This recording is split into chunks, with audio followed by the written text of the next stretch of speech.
Yo, hammaga salom. Qisqasi, boshlandik, boshladik. Tak, YouTube'da stream qilolmayman. Stream qilmaganim sababi, o'zinglar bilasizlar, internetim normal emas. Shu uchun rekord qilib, keyin YouTube'ga tashlayman videoni. Bugungi mavzu nima haqida bo'ladi? Bugungi mavzu prosta hozir Ankiga so'zlar kiritishim kerak. Bugungi so'zlarni har kuni so'zlar yozib boraman, qo'shaman, so'zlar qo'shib boraman. Shuning uchun menga sizlarga shunchaki ko'rsatmoqchiman. Nima ish qilmoqchiman, qanaqa, qanday, qayerdan nima olaman, shularni ko'rsataman. Tayyorgarchilik boshladik. Men boshladim. Mana bu yerda Boost Your Vocabulary, bu 12-si. Bu kitobda 12-si Boost Your Vocabulary degan kitob Cambridgedan. Shu kitobdan so'zlar bor, reytinglari bor. O'sha reytinglarida so'zlar chiqadi. Mana bunaqa so'zlar berilib ketilgan bo'ladi. Kichikroq qilsak bu narsani mana. Misol uchun reading passage 1 krok degan narsa bor. Shu haqida tekst berilgan, katta emas, o'rtacha tekst berilgan va bu yerda mana bu qalin qilib highlight qilib ketilgan so'zlarni descriptioni berilgan. O'zbekchaga tarjimasi emas, descriptioni. Men bu so'zlarni o'qiyman, qisqasi readingni o'qiymanda, bu yerdan qaysi biridir men misol bilmasligim mumkin. Misol propose degan so'zni bilmadim, to'g'rimi? Lekin men bu so'zni bilaman, to'g'ri. Yozib ko'ramiz bilmagan so'zimni. Wide range.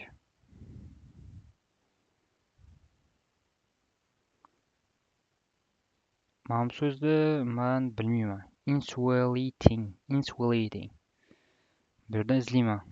Insulating, to cover or protect something with a material that stops electricity, sound, heat, etc. from getting in or out. Izolyatsiyaga o'xshagan narsa ekan. Insulating. Endi misol uchun men buni Ankiga kiritishim kerak.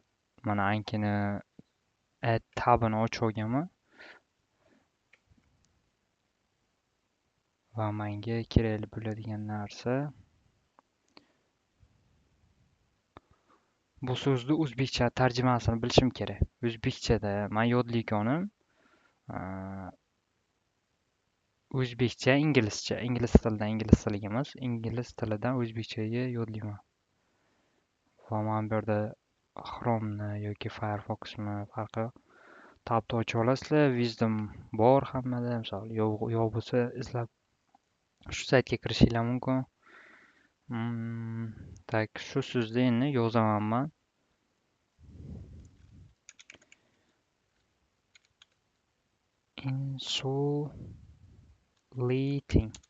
Insulating. Yelimli himoya, tasmasi, lenta. Misol uchun, men shu so'zni bilmadim. Yozaman shu narsani.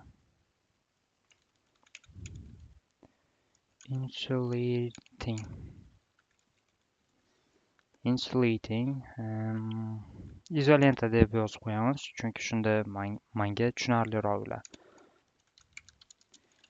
Va Ctrl Enter deb bossanglar, mana add deb bosasizlar. Va bu qo'shiladi mana bu yerga. Mana bitta so'z, yangi so'z, o'rganishim kerak bo'lgan so'z mana shu yerda paydo bo'ladi.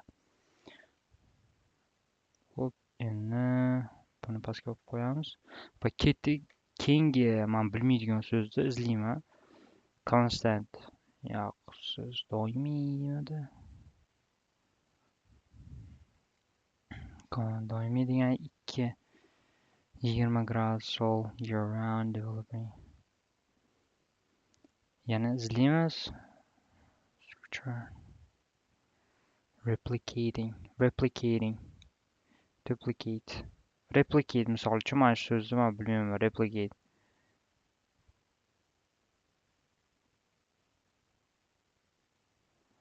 Misol uchun mana shu replicating so'zini bilmayman. Men o'zbekcha tarjimasini izlayman. Replicating. Replicate.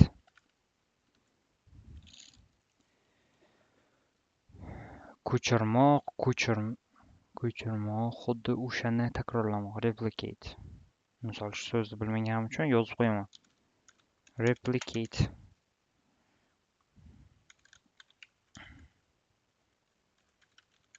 Ko'chirmoq, nusxasini yaratmoq. Yaratmoq. Shunday qilib, har bitta tekst tugagunicha hozir qilib chiqamiz. Men bilmagan so'zlar mana shu so'zlar chiqqani uchun shularni yozib olayman. Misol sizda har bittasida misol uchun stripping nimaligini bilmasliginglar mumkin. Cork, bark nimaligini bilmasliginglar mumkin. Aynan qalin so'zlarni faqat yozinglar demayman. Любой chiqqan, misol cold so'zini bilmasligingiz mumkin agar siz endi boshlagan bo'lsangiz ham. O'shanda har bitta so'zlarni kiritib ketaverasizlar va mana bu yerda chiqadi. Bu yerda yodlab bo'lganinglardan keyin misol buni study qilib, mana bu yerda study now'da bosadigan bo'lsanglar, o'sha so'zlarni повтор qo'yib berib, sizlar yodlaysizlar qisqasi. Shunaqa qilib bo'lganinglardan keyin u so'zlar nechadir kundan keyin yana qaytib keladi, yana o'shalarni yodlashinglar kerak. Bu so'zlarni intervaliga qarab, sizlar yaxshi o'rgangan bo'lsanglar uzoqroq intervalga, agar yaxshi yodlolmagan bo'lsanglar yaqinroq intervalga yuborasizlar so'zlarni. Bu shu jihati bilan juda zo'ranki. Hozircha shunday menga yoqdi. Sol strip so'zini bilmayman. To remove something that is covering to surface or something else. Bilmasak yozamiz. Strip. Yechmoq, yechinmoq yo tak shunaqa so'z degan ekan.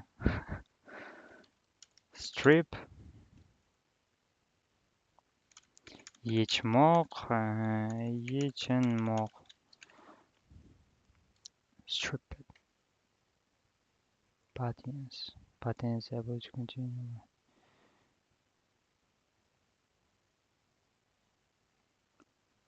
Decade. 10 yillik degani misol uchun har bitta tekstni o'qib chiqmayman, o'zi odatda. Shunchaki ichidagi so'zlarni olaman, yodlayman, keyin yodlab bo'lganimdan keyin ba'zida ko'rib chiqaman yoki ba'zida ko'rmayman. Shunchaki menga hozir faqat vocabularyni passive vocabularyni boost qilish uchun shularni yodlayman. Specialized. Trained, designed. Specialized. Aniq, misol uchun specializedni taxminiy tushundim. Mana misol uchun mana bu yerda yozilgan-ku. Taxminiy tushunsa bo'ladi, lekin aniq boshqa tekstda kelgan payti men buni tushunmay qolishim mumkin. Shu uchun aniq so'zni tarjimasini bilish baribir yaxshi. Ba'zilar aytadi kerak emas deydi. Specialize. Mutaxassis bo'lmoq, ixtisoslashgan bo'lmoq, ixtisoslashmoq, specialize. Bu oddiy so'z-ku, shuni ham yodlaysan deydigan bo'lsanglar, misol men yozib qo'yaman xacha.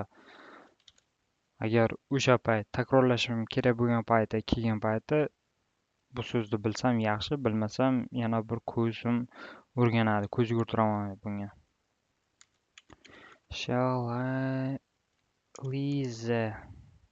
To'g'ri yozilmish. Specialize. Mutaxassisi bo'lmoq.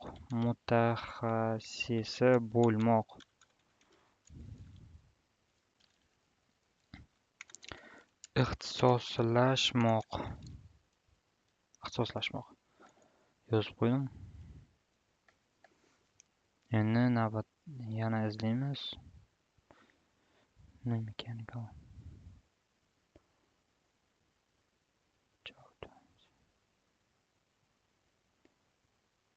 Semi-crucial. Semi-crucial. Yarim muhim. Husk. Husk. Nima edi? Husk. Terisimi? Qatlami? Po'stloq. Böyle esladim. Husk. Esladim bu so'zni. Shu uchun kerak emas. Bo'ldi bilan.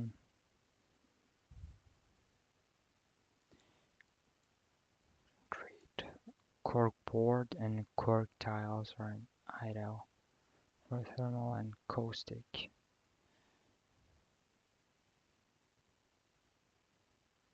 Manufacturer, ishlab chiqarish, monopoliya, bottle stoppers. Shunday qilib har bittasi ko'rib chiqishinglar kerak baribir. Har bitta qatorda ko'rib chiqasizlar. Kimgadir agar yo'qsa, bu narsani polni tarjima qilib chiqishim mumkin. Misol, bu 12-kitob, men 11-kitobni o'qigandim mana. Hozir ko'rsataman.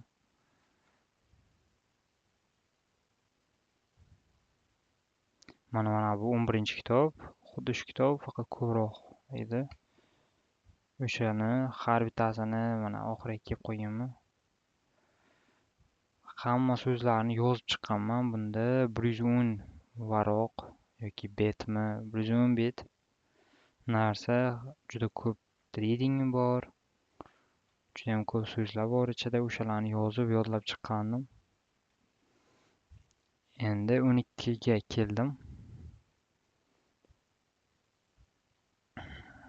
Thermal acoustic.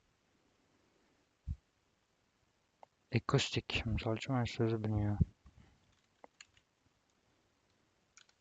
Acoustic. Ovozga oid eshitish.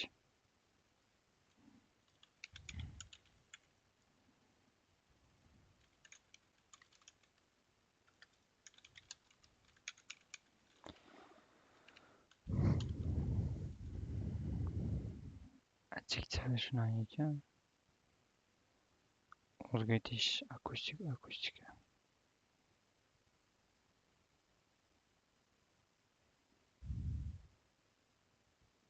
Shu jihatdan, akustik jihatdan binoda tovushning keng eshitilishi acoustics.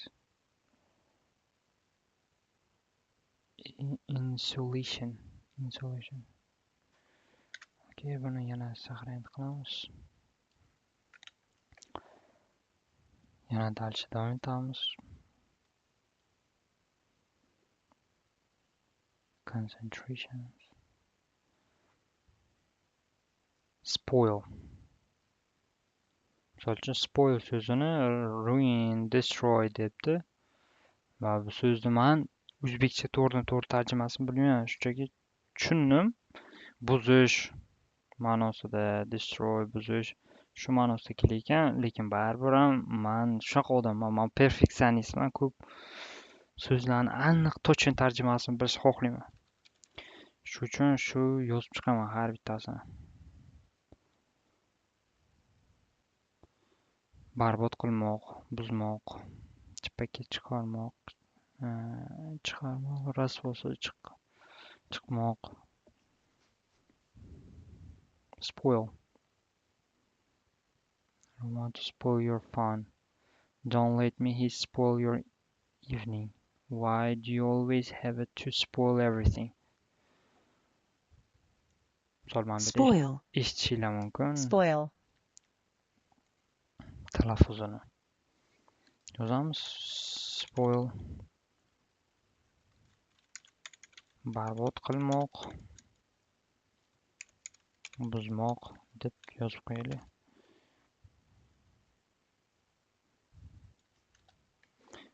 Men bu so'zlarni nima uchun yodlayman? Baribir misol bilasiz-ku, mana buni misol tushundingiz-ku gapni yokida shu spoil so'zini tushundingiz-ku bo'ldi-ku deydigan bo'lsanglar ham qattiq adashasizlar, baribir so'zlarni ko'pisini tarjimasini bilmasanglar reading qilishinglarda xatoga duch kelishinglar ehtimoli katta. Noto'g'ri tushunib qolasizlar, comprehensioninglar yaxshi bo'lmaydi. Keyin pastida misol uchun bunda savol yo'q, lekin baribir IELTS readingda savollarga to'g'ri javob berolmay qolasizlar. Shunchaki men o'zimni vocabularimni boost qilish maqsadida ko'p so'z yodlayman. Baribir so'z asosiy poydevor tilda. Shuni esinglardan chiqarmanglar. Qancha ko'proq so'z bilsanglar zarar emas. Zarar bo'lmaydi.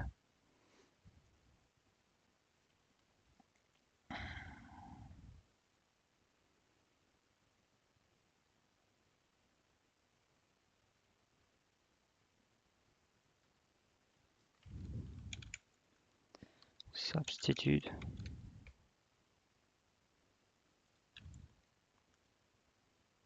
Substitute. O'rnini bosuvchi. Bu so'z yodlaganim esimga keldi. Ikkinchi, men bu so'zni qaranglar, o'z tanasi ko'rsaman. Substitute deb yozaman. Mana bu so'zni men avval yodlaganman. To есть yozib, bilmam, yozganman, yodlaganman endi. O'rnini bosuvchi narsa substitute deb yozganim uchun duplicate bo'lyapti deb ko'rsatadi ham. Misol uchun siz bitta so'zni 2 marta kirgizib qo'ya olmaysiz. Shu taraflari ham juda zo'r. Siz buni yozganingizda mana bunaqa qizil bo'lib qolsa va bu degani ikkita bundan oldin yozgansan, shu so'zni kiritgansan ankiga deydi va shu uchun qaytib yozib o'tirmaysizlar bu so'zni. Sustainable. Biodiversity. That variety of plants. Bu so'z tarjimasini bilaman. O'zim olganda yodlaganman. Lekin hozir esimga kelmayapti nima edi. Bio xilma-xillik degani edi. Misol uchun ko'p narsalar o'zingizga bog'liq. Aynan ba'zi qoidalar yo'q. Misol uchun men bu so'zni aniq ishonaman. Readingda kelgan paytda biodiversity degan so'z readingda kelsa, men bu so'zni ma'nosini chiqara olaman. Mana bunaqa descriptioni pastida yozilmagan bo'lsa ham. Chunki men bu so'zni avval yodlaganman, lekin bunda yozmaganman, shuning uchun yozmayman. Agar siz bu so'zni 100% uverin bo'lmasangiz, bu so'z chiqishiga, o'sha reading qilgan paytda ma'nosini keltirib chiqara olishingizga uverin bo'lmasangiz, yozganingiz yaxshi. Agar uverin bo'ladigan bo'lsangiz, yozmaganingiz yaxshi. Farq yo'q. Keyin prevent, oldini olish. Desertification. Desertification. The process by which useful land, especially farmland, changes into desert. Yozamiz.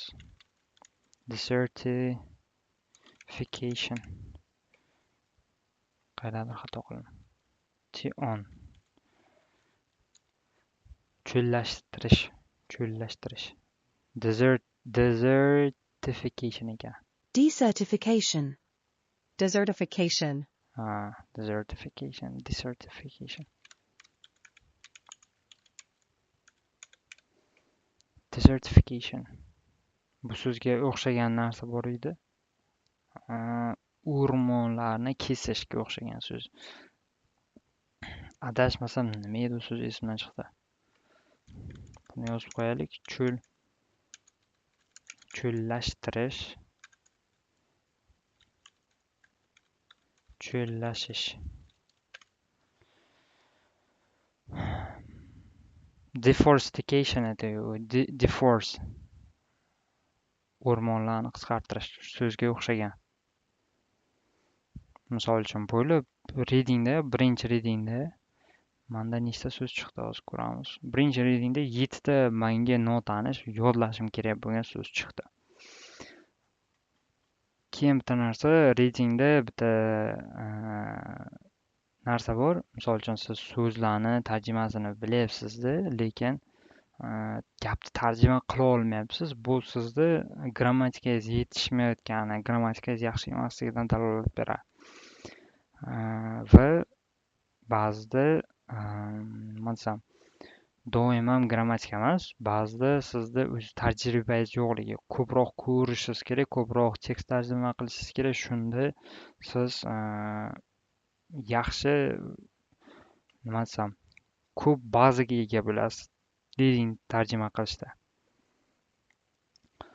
Shu narsani ham ahamiyatga olinglar agar faqat so'z yodlayotgan bo'lsanglar. Misol uchun menda ko'p readinglarda so'z yetishmovchiligi ko'p bo'lgani uchun, so'zlarni tarjimasini bilmaganim uchun, misol o'qiyman, qaysidir so'z chiqib qoladi, uni tarjimasini bilmayman. Mana shu narsa meni jahlim chiqaradi va shu uchun ko'proq hozir faqat passive vocabulary boost qilishim kerak. Shu uchun hozir shunaqa qilyapman.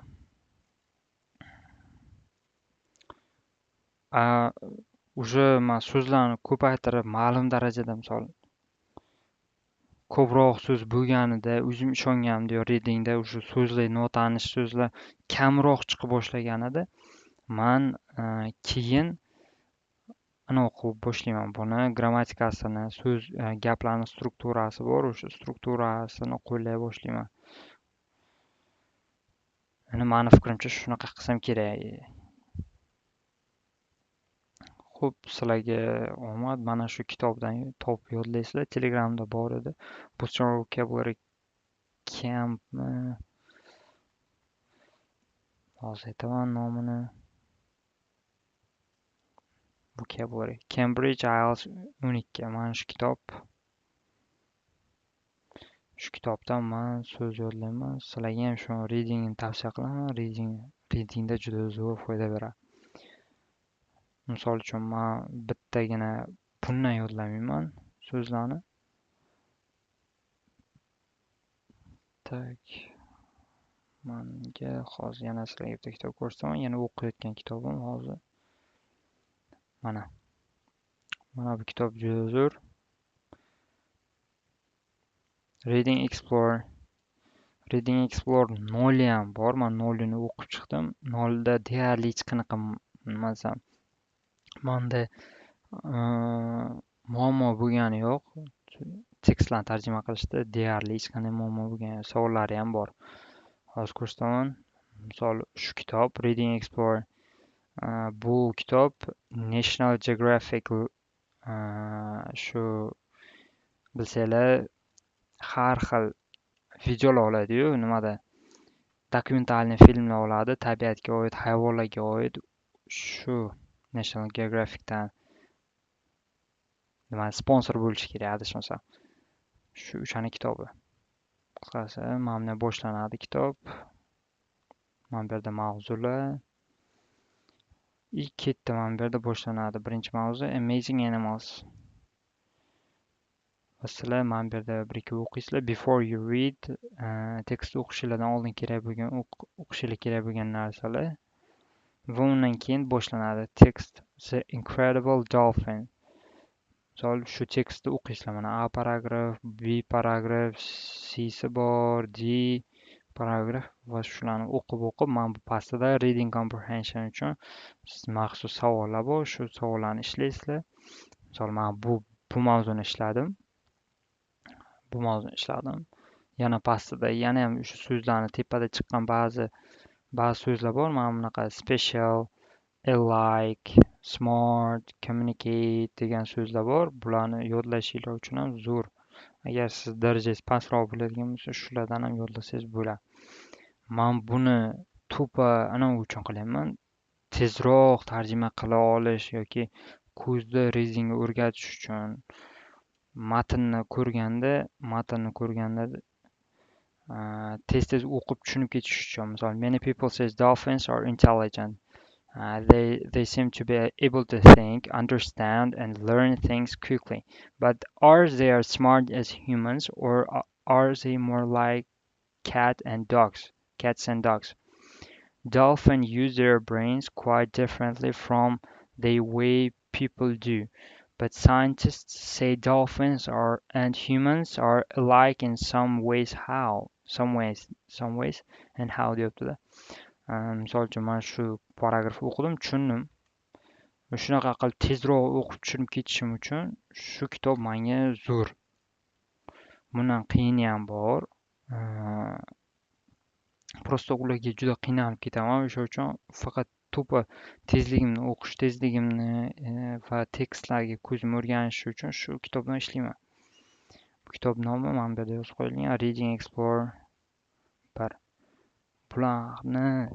Bu kitoblarni men Telegramdan topib olganman. Qozog'iston. Misol mana bu yerda IELTS edimi? IELTS.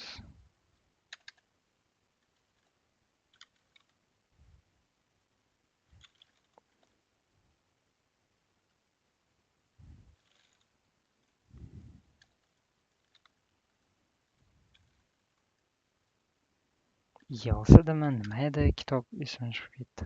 Hozir topib ko'rsam shu kanal. Qayerda ekan?